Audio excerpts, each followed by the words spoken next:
తెనుగోళ్ళు ఇచ్చిన శిల్పక పండ్లు తేనె మామిడి పండ్లు తీయంగా తిందామె తీరొక్క పండ్లు చిలక నేరేడు పండ్లు కాపంలో ఇచ్చిన మక్క కంకులు అవి పాల కంకులు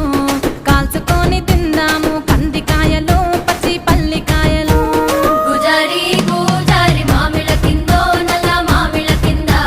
కుసుమరోళ్ళేసిన కుందన బొమ్మ అది కుందన బొమ్మ